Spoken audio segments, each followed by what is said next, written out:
नमस्कार, मैं विकास आप सभी को अपने YouTube चैनल पे स्वागत करते हैं। दोस्तों बात करेंगे बिहार एसएससी सीजीएल 4 वैकेंसी के ऊपर, ठीक है। और क्योंकि अब जो है इलेक्शन का टाइम आने वाला है और आपका मोटा मोटी जो है एक तरह से ये भी अब बन चुका है, ये माहौल बन चुका है कि ये जो है वैकेंसी आपको मार्च से लेकर के अप्रैल तक एकदम इसका आना जो है अप्रैल तक एकदम निश्चित है कि आएगा ये, ठीक है।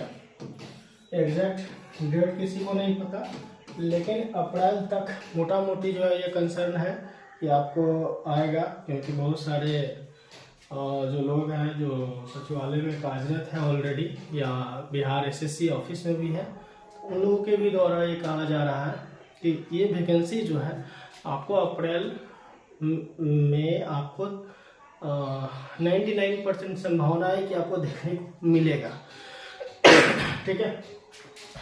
1059 के करीब जो है 59 या 1069 ऐसा कुछ आंकड़ा है कि आपको सचिवालय सहायक यानी कि मेनली अब उसका नाम जो है ASO यानी कि असिस्टेंट सेक्शन ऑफिसर इसका नाम हो गया है, वो जो है आने वाला है पोस्ट, ठीक है। बाकी इसमें और सारा डिपार्टमेंट में पोस्ट आता है। अप्रॉक्सीमेटली आपको 2000 से लेकर के 2200 तक आपको पोस्ट देखने को मिलेगा, ठीक है। इससे ज़्यादा आपको पोस्ट देखने को नहीं मिलेगा। और आपको पता है कि इसमें बहुत सारे ऐसे लड़के होते हैं जो पूरे भारत में अलग अलग जगहों पे जो जॉब कर रहे हैं, जो बिहार के हैं मेनली, वे सभी लोग यहाँ जो है आना पसंद करते हैं। तो दोस्तों इसके लिए आपको तैयारी अभी से एकदम ज़बरदस्त करना पड़ेगा और ये एकदम श्योर है कि आपको अप्रैल तक ये आना है। और ये नहीं कहा जा सकता है कि आपको इस इलेक्शन के पहले जो है आपका पीटी हो जाएगा या मेंस हो जाएगा, ये फिलहाल कुछ नहीं किसी को पता है, ठीक है ना।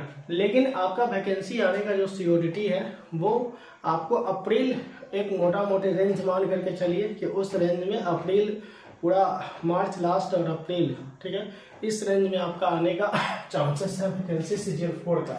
और इसमें सीटों की संख्या जो है 2000 से 2200 के अप्रॉक्स रहेगा, उससे ज़्यादा आपको सीट देखने को नहीं मिलेगा। इसी में जो है 150 सीट ज़्यादा या कम देखने को मिल सकता है, लेकिन ज़्यादातर उम्मीद कीजिएगा कि इसी के रेंज में रहेगा, ठीक है।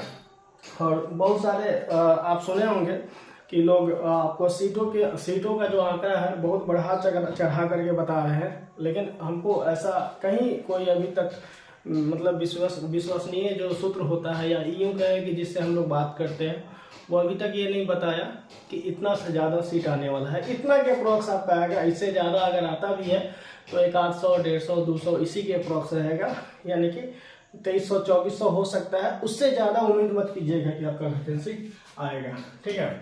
लेकिन सीजीएल 4 जो असिस्टेंट सेक्शन ऑफिसर का जो पोस्ट होता है, इसमें इस बार जो है ज़्यादा आने वाला है। तो ये पोस्ट आपको 800 से 1000 के करीब जो है आएगा इस बार, ठीक है। 800 से 1000 के करीब जो है ये पोस्ट केवल आने वाला है। तो दोस्तों इसमें क्या है ना कि आपको नेक्स्ट बात करते हैं आगे कि अब आपको जो है इसमें तैयारी का जो लेवल है, ठीक है, तैयारी का जो लेवल है वो बहुत ज़बरदस्त उठाना पड़ेगा, ठीक है। तब जाकर के जो है यहाँ पे सिलेक्शन का उम्मीद कर सकते हैं, नहीं तो फिर जो है मुश्किल हो जाएगा। जैसे देखिए जो नए हैं उनको बता देते हैं, पहले पीटी होता है, फिर उसके बाद में जो है मेंस होता है, ठीक है। तो पीटी में जो है आपको 150 क्वेश्चन पूछे जाएंगे, जो कि एक क्वेश्चन 4 नंबर के होते हैं।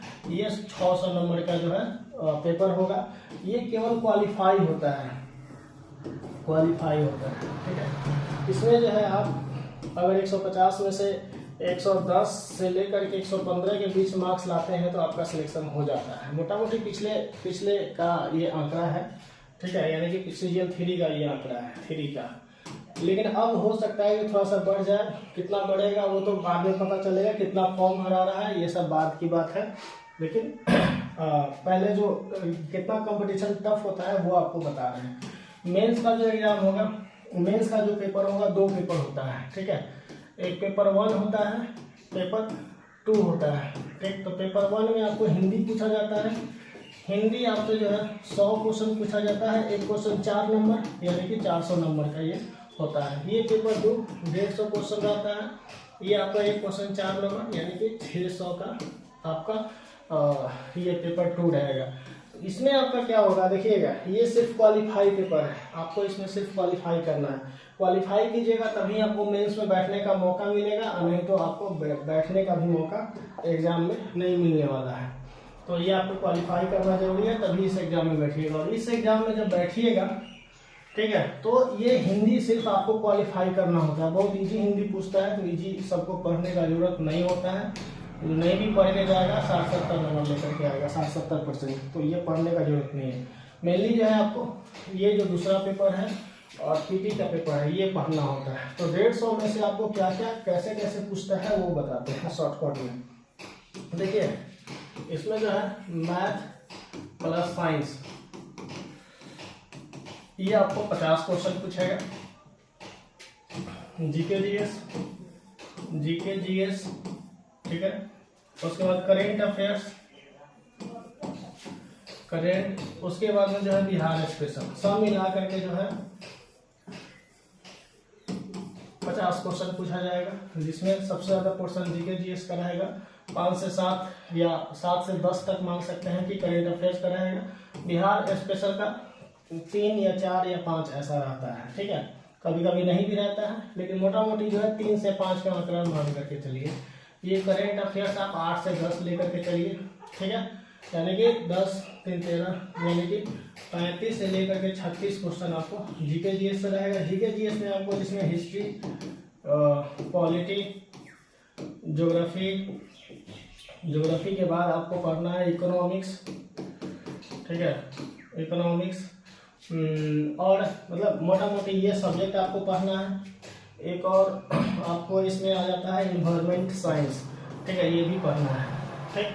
और करंट अफेयर्स तो आपको पता है, पूरा करंट अफेयर्स खंगालना पड़ता है, तब जाके आपका 8 से 10 नंबर लाने के लिए आपको बिहार स्पेशल भी जो नंबर 2 3 5 नंबर लाने के लिए 3 से 5 पूरा पढ़ना पड़ेगा, तब आएगा।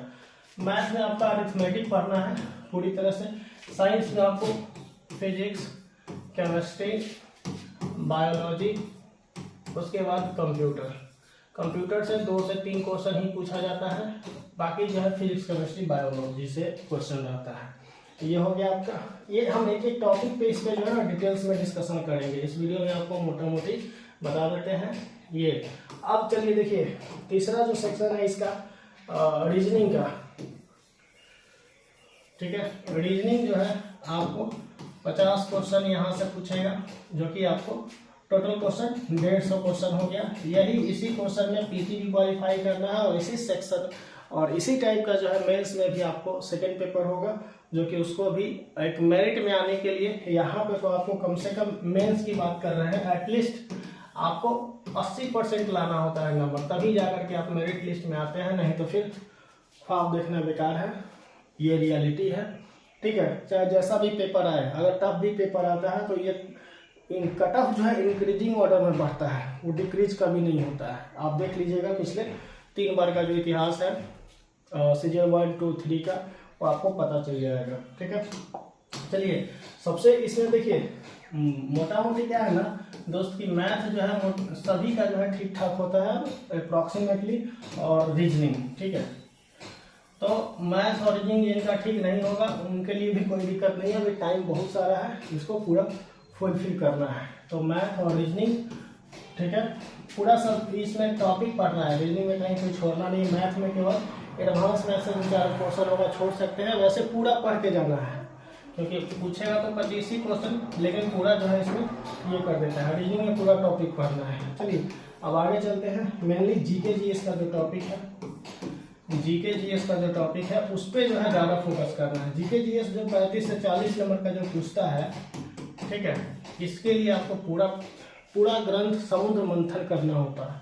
तो समुद्र मंथन में क्या क्या करना है, अभी से आप क्या क्या कर सकते हैं। सबसे पहले देखिए अभी से आप क्या कर सकते हैं। सबसे पहला काम है कि अभी आपके पास बहुत सारा टाइम है, तो एनसीईआरटी का जो है ना बुक अभी से उसको स्टडी करना स्टार्ट कर देना होगा, बुक, ठीक है। एनसीईआरटी का 6th क्लास से लेकर के 10th क्लास तक ये पूरी तरह से जो है ना इसको चटनी जैसा करके इसको पूरा क्लियर कर देना होगा। रुक जाओ, इसको ये कर देना होगा एनसीईआरटी का बुक, ठीक है, जीके जीएस के लिए। उसके बाद देखिए जीके जीएस का हो गया, उसके बाद क्या है ये एनसीईआरटी का बुक आपको 10th। उसके बाद ये जब हो जाएगा तब आपको लूसेंट जो है पूरा पढ़ना पड़ेगा। और लूसेंट जो आता है जीके जीएस का वो, ठीक है। और देखिए इसमें क्या है ना कि 6 से 10th तक आपको क्या पढ़ना है, सोशल साइंस पढ़ना है,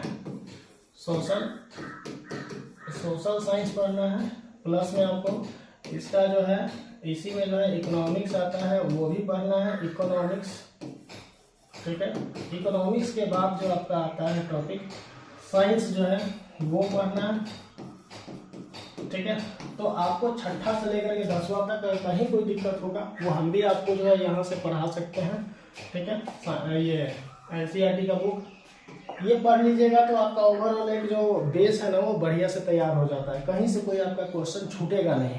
और जो भी अदर स्टेट में जो लड़के रह रहे हैं या जो एक तरह से कह सकते हैं कि जो अलग अलग डिपार्टमेंट में जो काम करते हैं उनको टाइम कम मिलता है, जो लड़के मेरे साथ जुड़े उनका तैयारी बहुत बेहतरीन तरीके से साथ में मिल करके कराएंगे, ठीक है। सोशल साइंस, इकोनॉमिक्स ये पहले मेरा काम है, ये वाला जो है आपको 2 से 3 महीना में इसको क्लियर कर देना। उसके बाद जो है आपको लूसेंट का जो है जीके जीएस और प्लस साइंस का बुक ये दोनों आपको क्लियर करना पड़ेगा, ठीक है। लूसेंट का जीके जीएस और प्लस में साइंस जब इतना आप कर लेते हैं तब कोई भी आप ऑब्जेक्टिव बुक उठा करके जो है तैयारी कीजिए, लीनियर क्वेश्चन उठा करके तैयारी कीजिए, कोई दिक्कत नहीं है इतना करने के बाद। और साथ साथ आपको जो है मैथ पढ़ना है, रीजनिंग पढ़ना है, साथ साथ वो चलेगा। ये इतना सारा हो गया। इसके बाद जो है जब आप 2-3 महीना में आपका सिलेबस जो है मोटा मोटी कवर हो जाता है 80 से 90%, ठीक है, और रिवीजन करते हुए कवर हो जाता है, तब आपको जो है ना रेगुलर बेसिस पे सेट प्रैक्टिस जो है स्टार्ट करना है। सेट प्रैक्टिस रेगुलर बेसिस पे जो है स्टार्ट करना है। देखिए यहाँ पे जो है ना मार्जिन बहुत कम होता है, बहुत कम नंबर का मार्जिन होता है आपके फेल होने का, पास होने का।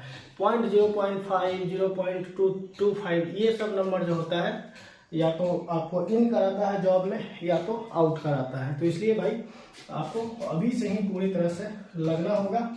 ये सेट प्रैक्टिस अल्टरनेट डेज में करना पड़ेगा। अल्टरनेट डेज करने के बाद इसका डिस्कशन जो है ना वो मोस्ट इम्पॉर्टेंट है, ये भी करना होगा।